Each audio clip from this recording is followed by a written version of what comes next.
Hello नमस्कार साथियों, स्वागत है आप सभी का नॉलेज मंत्रा के ऑनलाइन प्लेटफॉर्म पर।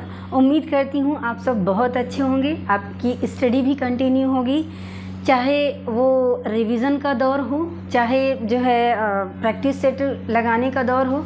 इस तरीके से हर एक व्यक्ति, हर एक स्टूडेंट के जो पढ़ने का तरीका है या फिर स्टडी का तरीका है वो अलग अलग है। कोई प्रैक्टिस सेट पर डिपेंड है, तो किसी ने टेस्ट सीरीज ज्वाइन कर रखी है, तो किसी ने जो है अपना रिवीज़न करके जो है इसके बाद में प्रैक्टिस सेल्फ से प्रैक्टिस कर रहा है। खैर, अपना अपना पढ़ने का अलग अलग नज़रिया है।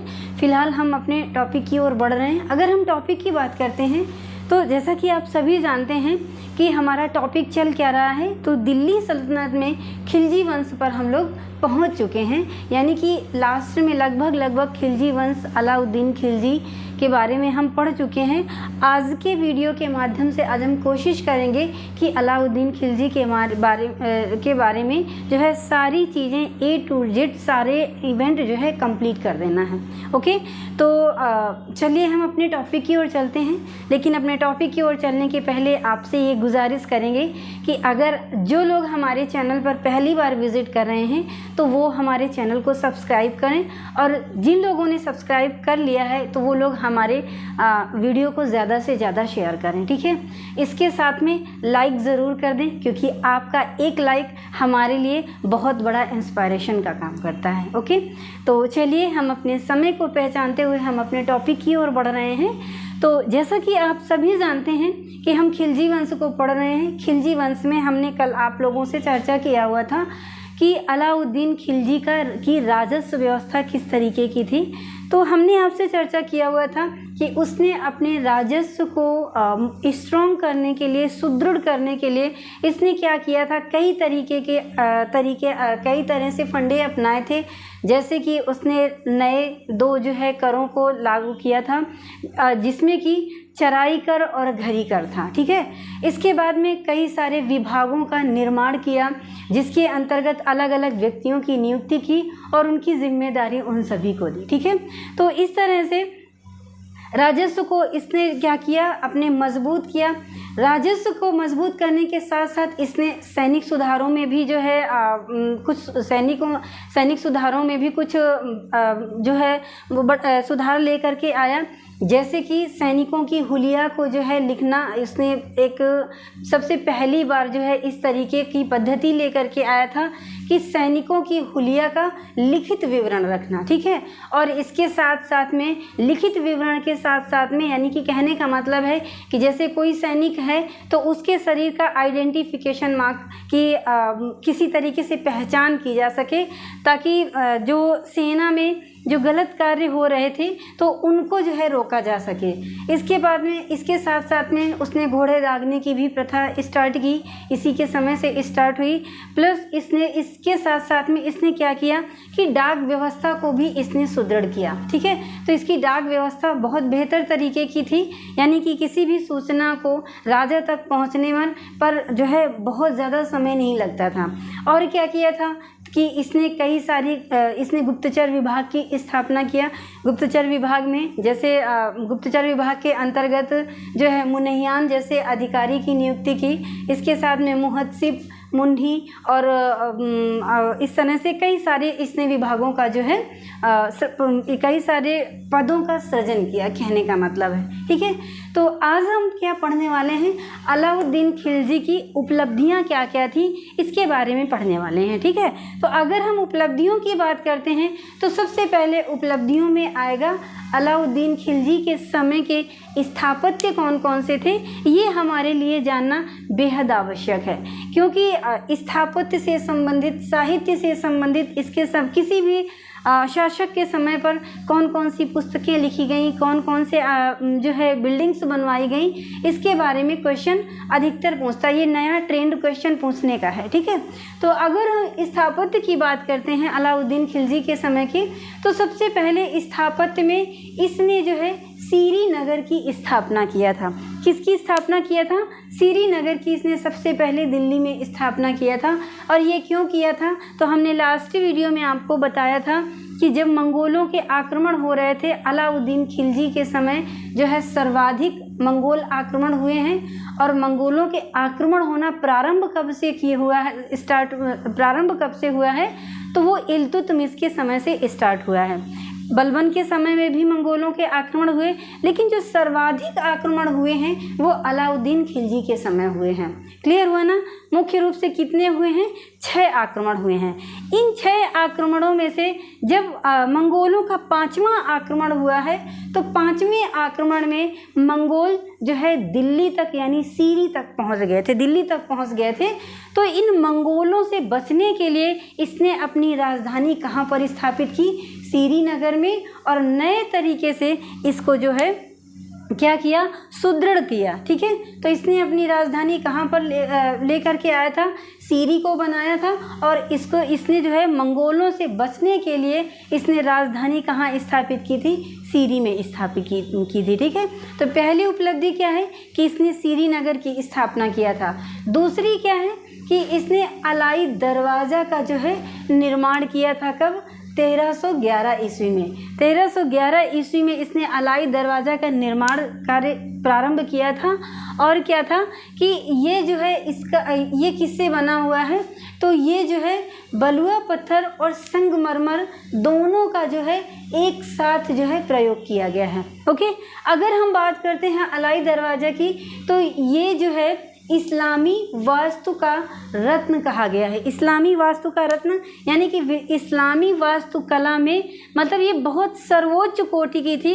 तो इसलिए जो इतिहासकार हैं इन्होंने संज्ञा क्या दिया है? तो इस्लामी वास्तुकला का रत्न कहा है। ठीक है, और क्या कहा है कि सबसे पहली चीज़ इसके बारे में हमें जानना ये आवश्यक है कि ये यानी कि अलाई दरवाज़ा जो है वैज्ञानिक विधि से बनाया गया पहला गुंबद है। क्या है? वैज्ञानिक विधि से जो है बनाया गया पहला गुंबद है। इस अलाई दरवाजे में एक गुंबद बना हुआ है जिसको कि जो है वैज्ञानिक विधि से बनाया गया है। तो ये पहली बार वैज्ञानिक विधि से इसके गुंबद को बनाया गया था। इसके पहले इस वैज्ञानिक टेक्निक का यूज़ नहीं किया गया है। क्लियर हुआ? अब इसके बाद में आते हैं तीसरी, अगर हम उपलब्धि की बात करते हैं तो तीसरे में जो है जमैयत खाना मस्जिद का जो है इसने निर्माण किया है। अब इसके बारे में हम जानते हैं तो ये क्या था? शुद्ध इस्लामिक विधि द्वारा बनाई गई पहली मस्जिद थी। कैसी थी? शुद्ध इस्लामिक विधि द्वारा बनाई गई पहली मस्जिद कौन सी थी? तो वो जमैयत खाना मस्जिद थी। ओके, इसके बाद में क्या है कि ये जो है कहाँ ये मस्जिद है। इसके बाद में ये जो है निजामुद्दीन औलिया के मकबरे के पास में बना हुआ है। कहाँ पर? निजामुद्दीन औलिया के मकबरे के पास में बना हुआ है। तो आप लोगों को ये पता होगा कि निजामुद्दीन औलिया का मकबरा कहाँ पर है? तो ये दिल्ली में है। तो ये बताने की ज़रूरत नहीं है कि ये कहाँ के स्थापत्य हैं, तो दिल्ली के हैं। जमैयत खाना मस्जिद कहाँ पर स्थित है? तो दिल्ली में स्थित है। कहाँ पर है? निजामुद्दीन औलिया के जो है मकबरे के पास में ही इसको बनाया गया है। ओके, अब इसके बाद में चौथी स्थापत्य की अगर हम बात करते हैं तो चौथा स्थापत्य क्या है? हौज ए अलाई, या फिर इसको क्या कहा जाता है? हौज ए खास। ठीक है, हौज ए अलाई या हौज ए खास, ये कहाँ पर स्थापित किया गया था? तो ये चित्तौड़ में स्थापित कराया गया था अलाउद्दीन खिलजी द्वारा। नदी अगर पूछता है तो गंभीरी नदी के किनारे चित्तौड़ में जो है इसको हौज ए अलाई या हौज ए खास के नाम से इसने स्थापित करवाया था। कहते हैं कि अलाउद्दीन खिलजी ने जब चित्तौड़ विजय हासिल कर ली थी तो इसके बाद में जो है इसने हौज ए खास जैसी मस्जिद का जो है इसने क्या किया था? निर्माण करवाया था। क्लियर हुआ? इसके बाद में आपको पता है, इसके बारे में हम आपसे चर्चा कर ही चुके हैं कि डाक व्यवस्था की भी इसके द्वारा स्थापना की गई थी। फिर इसके बाद में हम आज बात करते हैं शिक्षा एवं साहित्य की स्थिति क्या थी अलाउद्दीन के समय में। तो अलाउद्दीन खिलजी वैसे तो खुद तो इतना शिक्षित नहीं था, लेकिन शिक्षा की ओर इसने बहुत सारे ध्यान दिए। और उसने किस तरीके से ध्यान दिया, तो आइए हमारे साथ आप बने रहिए, इसके बारे में हम आपसे चर्चा कर रहे हैं। तो पहली चीज़, तो तो अगर हम शिक्षा का प्रसारक कहें अलाउद्दीन खिलजी को तो कोई गलत नहीं होगा। ये एक बहुत बेहतर तरीके से इसको हम शिक्षा का प्रसारक भी कह सकते हैं। और क्या है, सीरी में इसने क्या किया था कि मदरसे का निर्माण करवाया था। कहाँ पर? सीरी में, जिसको इसने राजधानी बनाई थी, तो इसी सीरी में इसने मदरसे का निर्माण करवाया था। और यहाँ पर जो है 46 विद्वानों को वजीफ़ा प्रदान किया था। वजीफ़ा मतलब यहाँ पर जो इसने विद्यालय स्थापित किया था, तो यहीं पर 46 शिक्षकों को जो है विद्वानों को क्या किया था, स्कॉलरशिप से आप ज़्यादा बेहतर तरीके से समझेंगे तो इसने स्कॉलरशिप जो है प्रदान किया हुआ था। प्लस इसके साथ में 45 चिकित्सक विश्वविद्यालय में जो है नियुक्त किए थे, जो कि चिकित्सा के क्षेत्र में जो है शिक्षण प्रदान करते थे। क्लियर हुआ? तो इस तरह से इसने जो साहित्य के क्षेत्र में यानी शिक्षा के क्षेत्र में भी इसने बहुत महत्वपूर्ण कार्य किए। एक प्रसिद्ध कवि हैं, प्रसिद्ध कवि अमीर खुसरो को इसके दरबार पर जो है क्या प्राप्त था, संरक्षण प्राप्त था। ओके, क्लियर हुआ? यहाँ तक क्या क्या आपको पता चला कि इसने जो है क्या किया था कि सीरी में इसने मदरसे का निर्माण किया। इसी मदरसे में 46 विद्वानों को नियुक्त किया था, जिनको इसने स्कॉलरशिप प्रदान किया हुआ था। इसके साथ साथ में 45 चिकित्सक विश्वविद्यालय में नियुक्त किए थे, जो कि चिकित्सा के क्षेत्र में जो है शिक्षण प्रदान करते थे। ओके, अब इसके बाद में हम बात करते हैं अलाउद्दीन खिलजी का राजत्व सिद्धांत क्या था। तो अगर हम अलाउद्दीन खिलजी के राजत्व सिद्धांत के बारे में बात करते हैं, तो अलाउद्दीन खिलजी ने जो है धर्म को और राजनीति को अलग किया हुआ था। ठीक है, धर्म को और राजनीति को अलग कैसे किया हुआ था? ये खलीफा को मान्यता प्रदान करता था, लेकिन इतना अंधभक्त नहीं था कि वो आंख बंद करके बिल्कुल खलीफा पर जो है क्या करे, विश्वास करे। ठीक है, इस तरीके का ये जो है खंडन करता था। ये खलीफा को जो है उचित तौर पर इसको पद यानी कि मानता था, बहुत ज़्यादा नहीं मानता था। ये जो है सबसे पहले राजनीति से इसको अलग कर रखा था। ये इसका सबसे बड़ी चीज़ क्या थी कि ये सबसे चीज़ ये देखता था कि राज्य के लिए हित में क्या है। इसका एक बहुत महत्वपूर्ण कथन है कि सरा क्या है, इसका हमें कोई फ़र्क नहीं पड़ता। सरा क्या कहती है, इसका हमारे पर यानी कि अलाउद्दीन खिलजी पर कोई फ़र्क नहीं पड़ता है, बल्कि हम करते वही हैं जो राज्य के हित में होता है। ठीक है, सरा क्या कहती है, सरा का मतलब धर्म क्या कहता है, इस पर हम पर कोई असर नहीं पड़ता है, बल्कि राज्य के हित में क्या है वही हम करते हैं। ये इसका बहुत महत्वपूर्ण कथन है और अक्सर एग्ज़ाम में देखने को मिलता है। मैंने लिखा तो नहीं है, लेकिन आप लिख सकते हैं, इसको नोट पॉइंट बना करके लिख सकते हैं। ओके, तो इस तरीके से इसने क्या किया कि इसके स्थापत्य थे। स्थापत्य में श्रीनगर की स्थापना की, अलाई दरवाज़ा का निर्माण किया, प्लस जमैयत खाना मस्जिद का निर्माण किया। फिर क्या है, हौज़ ए अलाई या हौज़ ए खास का निर्माण किया। प्लस इसके साथ में डाक व्यवस्था की भी स्थापना की और शिक्षा एवं साहित्य के क्षेत्र में भी इसने जो है कई महत्वपूर्ण कार्य किए। अमीर खुसरो थे जो कि इनके दरबार में इनको संरक्षण प्राप्त था। अमीर खुसरो से आप बहुत बेहतर तरीके से परिचित होंगे। ठीक है, और इसके बाद में अलाउद्दीन खिलजी का राजत्व सिद्धांत। अब इसके बाद में बात करते हैं अलाउद्दीन खिलजी का अंतिम जीवन कैसा रहा। तो अगर हम अलाउद्दीन खिलजी के अंतिम जीवन की बात करें तो अलाउद्दीन खिलजी का अंतिम समय का जो दौर था वो बहुत कष्टकारी था। ठीक है, इसके बाद में जो है ये खुद तो एक बहुत महत्वाकांक्षी शासक था, लेकिन इसके उत्तराधिकारी जितने भी आए वो भोग विलासी प्रवृत्ति के थे, वो निरंकुश थे और वो जो है बहुत ज़्यादा शासन और प्रशासन पे ध्यान नहीं दिया। ठीक है, तो इसका जो है क्या है अंतिम समय कैसा रहा, बहुत दुखमय रहा।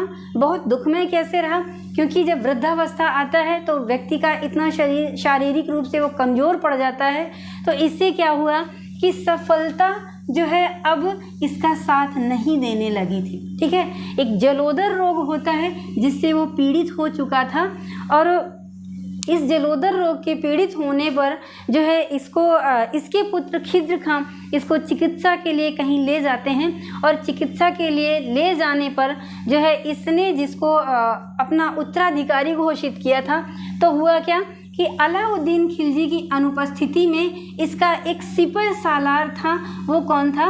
मलिक काफूर था। इसने क्या किया कि अलग खां की हत्या कर दी और जो वहाँ का शासन प्रशासन का जो पावर थी, इसने अपने हाथ में सारा कुछ जो है क्या कर लिया, नियंत्रण कर लिया। ठीक है, एक खिज्र खां भी इसका पुत्र था, इसको अलग खां को जो है मलिक काफूर ने मार दिया और मारने के बाद में पूरी शासन प्रशासन पर अपना अधिकार कर लिया। और वैसे भी इसके उत्तराधिकारी बहुत ज़्यादा पावरफुल नहीं थे। इसका पुत्र था खिज्र खां, इसको जो है क्या किया, अमरोहा भेज दिया और अमरोहा भेजने के बाद में इसको जो है ग्वालियर के किले पर पुनः भेज दिया।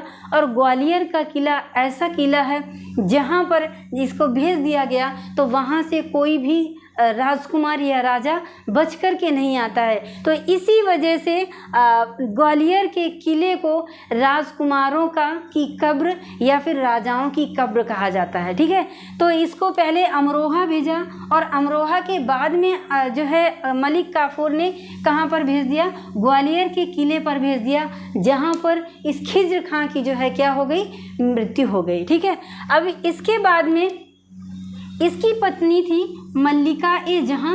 ये मल्लिका ए जहां जो थी, इसको जो है मलिक काफूर ने क्या किया, दिल्ली के पुराने किले में जो है क्या करवा दिया, कैद करवा दिया। और इसके बाद में दिल्ली के पुराने किले में कैद करवा दिया और दिल्ली के पुराने किले में कैद करवाने के बाद में जो है अलाउद्दीन खिलजी की 4 जनवरी 1316 ईस्वी में क्या हो जाती है, मृत्यु हो जाती है। ठीक है, तो इस तरह से अलाउद्दीन खिलजी का लास्ट समय कैसा था, ये बहुत दुखमय बीता और एट लीस्ट इसकी मृत्यु 4 जनवरी 1316 ईस्वी में हो जाती है। और इसकी मृत्यु के बाद में जो इसके उत्तराधिकारी थे, कोई 2 महीने, कोई 4 महीने, कोई 2 वर्ष, कोई 4 वर्ष, इस तरीके से शासन किया। एट लीस्ट बाद में जो है खिलजी वंश जो है पतन की ओर पहुंच गया।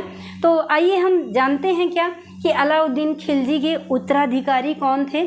तो उत्तराधिकारियों की अगर हम बात करते हैं तो जो है इसका उत्तराधिकारी था सिहाबुद्दीन उमर।